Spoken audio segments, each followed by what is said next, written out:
नमस्कार दोस्तों, स्वागत है आपका एक और नई वीडियो में। तो आज की वीडियो में हम बात करेंगे बेरोजगारी की समस्या और समाधान, जो सबसे ज़्यादा पूछे जाने वाला निबंध है उसके बारे में। कैसे आपको प्रस्तावना लिखनी है, कैसे इसके बारे में डिटेल से लिखना है, ताकि एग्जामिनर आपका आधा भी अंक ना काट सके। चाहे आप 10वीं में हो या आप 12वीं में हो, दोनों के लिए ही ये सबसे ज़्यादा महत्वपूर्ण निबंध है। तो सबसे पहले आपको क्या करना है, जब भी आप निबंध लिखना स्टार्ट करें तो आपको एक नया पेज स्टार्ट करना है, यानी नए पेज से लिखना स्टार्ट करना है। सबसे पहले आप डालेंगे रूपरेखा। 10th के लिए रूपरेखा डालना अनिवार्य नहीं है, लेकिन जो 12th में है उनके लिए रूपरेखा जो लिखना है वो बिल्कुल सटीक तरीके से लिखना होगा, यानी उन्हें अनिवार्य है, वो इसे छोड़ नहीं सकते हैं। अब रूपरेखा क्या होती है? रूपरेखा वो होती है, जैसे हम कुछ जो अंदर मेन हेडिंग्स डालने वाले हैं, उन्हीं हेडिंग्स को हम शुरुआत में लिख देते हैं, वही कहलाती है रूपरेखा। जैसे आप यहाँ पर देख सकते हैं लिखा हुआ बेरोजगारी समस्या और समाधान। तो ये हमारी मेन हेडिंग हो गई, यानी हम किस टॉपिक पर निबंध लिख रहे हैं। फिर उसके साथ यहाँ पर कुछ हेडिंग्स लिखी हुई, जैसे पहली प्रस्तावना है, फिर दूसरी बेरोजगारी के प्रकार, फिर तीसरी बेरोजगारी के कारण, बेरोजगारी एक अभिशाप, बेरोजगारी दूर करने के उपाय, फिर उपसंहार। तो ये कुछ एक सब हेडिंग यहाँ पर बनी हुई हैं। यही जो सब हेडिंग हैं यही है रूपरेखा। आप ऊपर हेडिंग डाल देंगे काले पेन से रूपरेखा, फिर नीले पेन से ये नीचे लिख देंगे। ये जो 6 हेडिंग्स हैं, प्रस्तावना, बेरोजगारी के प्रकार, बेरोजगारी के कारण, बेरोजगारी एक अभिशाप और बेरोजगारी दूर करने के उपाय, साथ में उपसंहार। ये हो जाएगा आपका रूपरेखा। तो ये जो हेडिंग्स आगे डालेंगे वही हम शुरुआत में लिख देते हैं, इसे ही बोलते हैं रूपरेखा। 12th वालों के लिए बहुत ही ज़रूरी है, रूपरेखा डालना अनिवार्य है। इसके भी अंक मिलते हैं, अगर आप नहीं डालेंगे तो इसके अंक काट लिए जाएंगे। 10th वालों के लिए ये डालना अनिवार्य नहीं है, अगर डाल देते हैं तो अच्छी बात है, नहीं डालते हैं तो कोई दिक्कत नहीं है, उनको नंबर फिर भी मिल जाएंगे। अब चलिए स्टेप बाय स्टेप आपको किस तरीके से प्रस्तावना लिखनी है, कैसे आपको इसके बारे में समझाना है, उसके बारे में बात करते हैं। सबसे पहले आप हेडिंग डालेंगे प्रस्तावना। प्रस्तावना में क्या होता है कि हम सबसे पहले बताते हैं कि बेरोजगारी है क्या, ये किस तरीके से लोगों को नुकसान पहुंचा रही है, इसके बारे में हम समझाएंगे। यानी जिस टॉपिक पर हम निबंध लिख रहे हैं उसके बारे में मोटा मोटी थोड़ा सा हम यहाँ पर समझा देंगे। तो क्या लिखेंगे आप यहाँ पर? लिखेंगे बेरोजगारी एक महत्वपूर्ण सामाजिक और आर्थिक समस्या है जो किसी भी देश की प्रगति और विकास में बाधा डालती है। इसका अर्थ है कि काम करने की इच्छा और क्षमता रखने वाले लोगों को रोजगार के अवसर नहीं मिलते। बेरोजगारी केवल आर्थिक परेशानी ही नहीं है, बल्कि समाज में असमानता, अपराध और मानसिक तनाव जैसी कई अन्य समस्याओं को भी जन्म देती है। तो यहाँ पर हमने लिखा है कि बेरोजगारी एक महत्वपूर्ण सामाजिक और आर्थिक समस्या, यानी लोगों की, साथ में ये पैसों की भी एक समस्या है जो किसी भी देश की प्रगति और विकास में बाधा डालती है। फिर आगे हमने लिखा है कि जो इच्छा रखते हैं, जिनको काम करने की इच्छा है और क्षमता भी है, अगर उनको रोज़गार नहीं मिला तो वे लोग बेरोज़गार हो जाते हैं, और यही परेशानी लोगों को, बेरोज़गारी लोगों की जो परेशानी है उसी को हम बेरोज़गारी कहते हैं। बेरोज़गारी केवल आर्थिक परेशानी नहीं है, बल्कि समाज में असमानता। अगर जिसके पास पैसा है उसका आप नज़रिया देखेंगे, उसकी समाज में आप इज्जत देखेंगे तो अलग ही लेवल की होगी। अगर जिसके पास पैसा नहीं है तो आप समाज में इस तरीके से समझिए कि उसको कोई जानता भी नहीं होगा, उससे बात करने के लिए भी कोई नहीं आएगा। साथ में अपराध का भी एक कारण हो सकती है। अपराध कैसे? जिसके पास पैसा नहीं होगा, उसे घर चलाना है, तो घर के लिए, यानी पैसों के लिए, खाने पीने के लिए, पेट पालने के लिए वो कोई भी काम कर देगा। जैसे चोरी हो गया या किसी को लूट लिया, इस तरीके के भी वो काम कर सकता है। और अगर पैसे नहीं हैं तो मानसिक तनाव भी बढ़ता है, यानी दिमाग पे प्रेशर बनेगा कि पैसे नहीं है, सुबह का क्या होगा, शाम को क्या खाएंगे। इस तरीके के जो है मानसिक तनाव जैसी कई और समस्याएं को जन्म देती है ये बेरोजगारी। तो यहाँ पर हमने प्रस्तावना में यही लिखना है। तो उम्मीद करता हूँ प्रस्तावना आपको समझ में आ गया होगा कि किस तरीके से लिखना है। अब आगे आपको क्या लिखना है, चलिए उसके बारे में बात करते हैं। अब आप लिखेंगे दूसरी हेडिंग डाल के बेरोजगारी के प्रकार, यानी किस किस तरीके की बेरोजगारी भारत में पाई जाती है। तो पहली है खुली बेरोजगारी। खुली बेरोजगारी क्या है? जब लोग पूरी तरह से बेरोजगार होते हैं और उन्हें कोई काम नहीं मिलता तो उसे खुली बेरोजगारी कहते हैं। दूसरी है छिपी बेरोजगारी। छिपी बेरोजगारी क्या है? इसमें लोग काम कर रहे होते हैं लेकिन उनकी ज़रूरत से ज़्यादा लोग एक ही काम में लगे होते हैं, जिससे सभी पूरी क्षमता से काम नहीं करते। यानी काम, जैसे एक मशीन पे काम 5 लोगों का है, वहाँ पर काम कर रहे हैं 10 लोग, तो कोई भी अपनी पूरी क्षमता नहीं लगाएगा। वो सोचेगा वो काम कर लेगा, वो सोचेगा वो कर लेगा, वो इस तरीके से एक दूसरे पर डाल देंगे। अब जब एक दूसरे पर डालेंगे तो इस तरीके से भी क्या होगा, एक बेरोजगारी उत्पन्न होगी। अगर सीनियर्स को पता लगेगा तो किसी न किसी को तो निकालेगा ही, साथ में यहाँ पर भी बेरोजगारी उत्पन्न होगी। दूसरी है मौसमी बेरोजगारी। मौसमी बेरोजगारी क्या है? जब काम केवल एक विशेष मौसम में मिलता है, जैसे खेती हो गया, तो ये काम विशेष मौसम में मिलता है। हर वक्त तो खेती की नहीं जाती, हर वक्त तो आप फावड़ा चलाएंगे नहीं। ये तो विशेष टाइम पर विशेष मौसम में होगा, तो ये मौसमी बेरोजगारी हो गई। जैसे अभी आम का सीजन आने वाला है, तो लोग क्या करेंगे?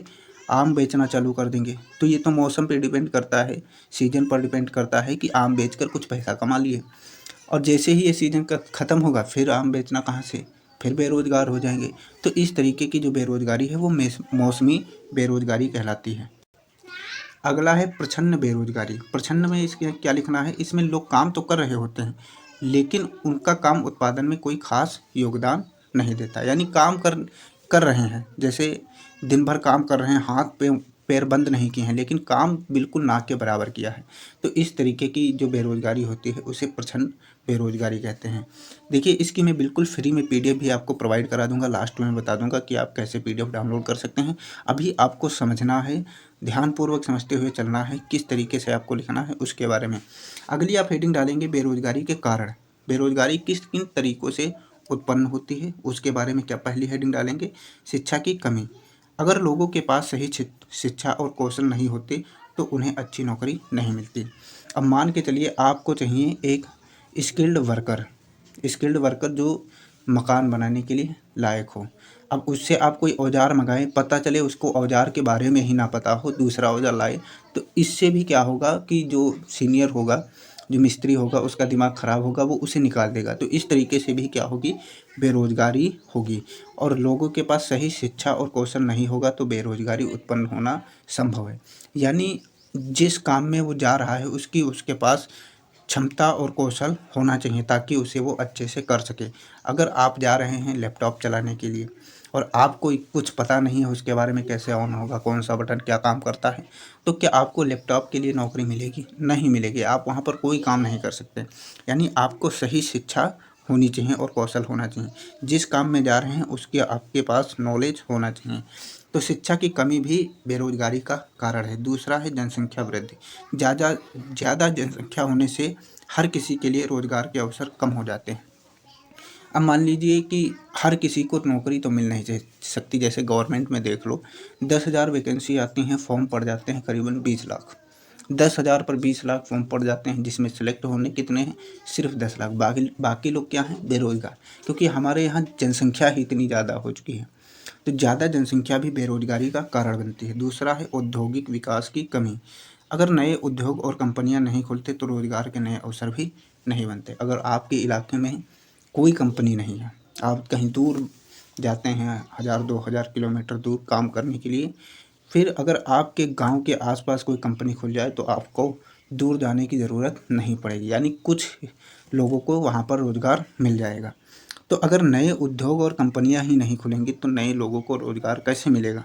तो इससे भी क्या होगा? रोज़गार की कमी होगी और बेरोज़गारी अपनी चरम सीमा पर आगे बढ़ती रहेगी। अगली हेडिंग डालेंगे तकनीकी बदलाव। मशीनों और तकनीक के बढ़ते इस्तेमाल से कई लोगों की नौकरियां ख़त्म हो गई हैं। अब कैसे नौकरियां कई लोगों की ख़त्म हो गई? मान लीजिए कोई एक ऐसा मैनुअल काम था जिसे 5 लोग मिलकर करते थे। अब वहाँ पर एक मशीन लाकर रख दी गई जो 5 लोगों का काम अकेले कर रही है। तो यहाँ पर मशीनों और तकनीकों के कारण लोगों को बेरोज़गार होना पड़ रहा है। यानी अब 5 लोग जो मशीन के पहले काम करते थे, मशीन आने के बाद बेरोज़गार हो गए। तो यहाँ पर भी बेरोज़गारी उत्पन्न हो रही है। अगला आप हेडिंग डालेंगे मौसमी काम। कुछ काम सिर्फ एक मौसम में होते हैं, जैसे खेती, जिससे बाकी समय में लोग बेरोज़गार रहते हैं। तो मौसमी जो काम है उसके कारण भी लोग बेरोज़गार हो रहे हैं, क्योंकि खेती मौसम पर डिपेंड करती है और किसान जो है, जितने भी किसान हैं, वो खेती हर वक्त नहीं कर सकते। यानी हर वक्त उसमें नहीं लगे रह सकते। सीजन में ही उन्हें काम करना पड़ता है, फिर उसके बाद वो हमेशा हर समय बेरोज़गार रहते हैं। तो ये हो गए बेरोज़गारी के कारण। अगला आप लिखेंगे बेरोज़गारी एक अभिशाप। यानी बेरोज़गारी हम लोगों के लिए अभिशाप की तरह कैसे है उसके बारे में हमें समझाना है। लिखेंगे आप बेरोज़गारी एक अभिशाप है क्योंकि इससे लोगों का जीवन बहुत मुश्किल हो जाता है। जब किसी को काम नहीं मिलता तो वह अपनी और अपने परिवार की ज़रूरतें पूरी नहीं कर पाता। इससे गरीबी बढ़ती है और लोग तनाव में आ जाते हैं। बेरोज़गारी के कारण समाज में लोग दूसरों को एक अलग ही निगाह से देखते हैं। तो यहाँ पर अगर हम जैसे आप क्या लिखेंगे कि बेरोज़गारी एक अभिशाप है, क्योंकि इससे लोगों का जीवन बहुत ही मुश्किल हो जाता है। जब किसी के पास रोज़गार नहीं होता, घर बैठा होता है, तो उसके दिमाग में कुछ ना कुछ चलता रहता है। कहीं पैसे को लेकर, कहीं घर को लेकर, कहीं बच्चों को लेकर, तो उससे मेंटल थोड़ा प्रॉब्लम होती है, यानी दिमाग पे प्रेशर पड़ता है और जो है मेंटली वो उसको दिक्कतें आने लगती हैं। फिर उसके बाद जब काम नहीं मिलता है तो अपने परिवार की ज़रूरतें पूरी नहीं कर पाता, जिससे क्या होता है, गरीबी और ज़्यादा जब हो जाती है तब वो तनाव में आ जाता है और उसके कारण वो कोई गलत काम भी उठा उठा लेता है, जैसे चोरी कर लिया या खुदकुशी कर लिया। आजकल तो ऐसे बहुत से किस्से हो जा रहे हैं कि लोग पैसे के कारण या किसी का लोन लिया नहीं चुका पा रहे हैं तो खुदकुशी कर रहे हैं। तो इस तरीके की जो हैं दिक्कतें बढ़ रही हैं बेरोज़गारी के कारण, तो ये भी एक अभिशाप की तरह ही है। समाज में अगर हम बात करें कि बेरोज़गारी के कारण समाज में असमानता और अपराध भी बढ़ सकते हैं। यह देश की प्रगति को भी रोक सकती है, या देश की प्रगति को भी रोकती है। कैसे रोकेगी? जब लोगों के पास पैसा ही नहीं होगा तो कोई कंपनियां नहीं खुलेंगी, कोई इन्वेस्टमेंट नहीं होगी, तो देश की भी प्रगति नहीं होगी। हमारी प्रगति से ही देश की प्रगति होती है। इसलिए बेरोज़गारी को कम करना बहुत ज़रूरी है, ताकि हर किसी को काम मिल सके और वे एक बेहतर जीवन जी सकें। फिर आप अगली हेडिंग डालेंगे बेरोज़गारी दूर करने के उपाय। बेरोज़गारी दूर करने के उपाय में आप लिखेंगे बेरोज़गारी को कम करने के लिए सबसे पहले शिक्षा प्रणाली में सुधार किया जाना चाहिए। यानी शिक्षा ऐसी होनी चाहिए जो आगे काम आ सके। अब जैसे हर जो मैथ बच्चा पढ़ता है, क्या हर बच्चा मैथ का उतना यूज करता है? नॉर्मली मैथ जो है ठीक ठाक है कि बच्चों को पढ़ाई जानी चाहिए, कैलकुलेशन कराई जानी चाहिए। लेकिन जैसे वो साइन थीटा कोस थीटा ये सब रटता है, फॉर्मूले रटता है, क्या हर एक बच्चा इंजीनियर ही बनता है? क्योंकि उतनी सीटें ही नहीं हैं। ना तो प्राइवेट में अगर देखें तो ना पढ़ाई उस तरीके की होती है, और गवर्नमेंट में भी देखें तो सीटें नहीं हैं, प्रॉब्लम्स हैं। तो यानी जो पढ़ाया जा रहा है उसका कोई उस तरीके का लाभ नहीं हो रहा है। शिक्षा ऐसी होनी चाहिए कि स्किल्ड बेस्ड शिक्षा होनी चाहिए। बच्चे की जिसमें रुचि है वो उस तरीके की शिक्षा ग्रहण करे। ऐसा दबाव नहीं होना चाहिए कि इतने क्लास तक आपको यही सब्जेक्ट पढ़ना पड़ेगा। तो शिक्षा कैसी होनी चाहिए? शिक्षा एक ऐसी होनी चाहिए जो बच्चों को स्किल दे सके, ताकि लोग बेहतर कौशल हासिल कर सकें। साथ ही नए उद्योगों और कंपनियों की स्थापना से रोजगार के अवसर बढ़ाए जा सकते हैं। यानी हमें शिक्षा में बदलाव करना चाहिए ताकि कौशल हासिल करें लोग, और उससे जब कौशल हासिल करेंगे तो वो नए उद्योग खोलेंगे, उससे भी कुछ अवसर बढ़ाए जा सकते हैं रोजगार के। स्वरोजगार को बढ़ावा देने के लिए लोगों को प्रेरित करना चाहिए। स्वरोजगार का मतलब होता है कि यानी कोई अपने आप खुद छोटा मोटा रोजगार किया है तो उसको बढ़ावा देना चाहिए। स्वरोजगार को छोटे व्यवसाय शुरू करने में सहायता मिलनी चाहिए, यानी स्वरोजगार के जो कर रहा है उसको छोटे व्यवसाय जो हैं उनको बढ़ावा देना चाहिए, उनको सहायता मिलनी चाहिए और उन्हें एक अच्छे जैसे मनोबल जो होता है उनका बढ़ाना चाहिए। तकनीकी प्रशिक्षण और कौशल विकास पर ध्यान देकर लोगों को नए ज़माने के कामों के लिए तैयार करना ज़रूरी है। तकनीकी प्रशिक्षण और कौशल विकास पर ध्यान देना ज़रूरी है। अब जैसे एआई आ गया है, हर फील्ड में एआई का उपयोग किया जा सकता है, तो गवर्नमेंट को कुछ स्कूलों में ये भी रूल लागू करने चाहिए कि एआई की भी क्लास होनी चाहिए। किस तरीके से वो अपनी शिक्षा में एआई का उपयोग कर सकते हैं, किस तरीके से वो अपने काम में एआई का उपयोग कर सकते हैं। तो यानी हमें नए ज़माने के हिसाब से नए कामों को सीखने के लिए हमें रुचि दिखानी चाहिए और गवर्नमेंट को भी इसमें साथ देना चाहिए। इसके अलावा मौसमी बेरोज़गारी से निपटने के लिए ऐसी योजनाएं बनाई जानी चाहिए जो साल भर रोज़गार प्रदान करें। अब मौसमी बेरोज़गारी जैसे खेती हो गया, तो ये तो एक मौसम में ही की जा सकती है। बाकी समय जो बेरोज़गार रहते हैं उनके लिए कुछ एक से उपाय और योजनाएं बनाई जानी चाहिए जो उन्हें रोज़गार दे सकें।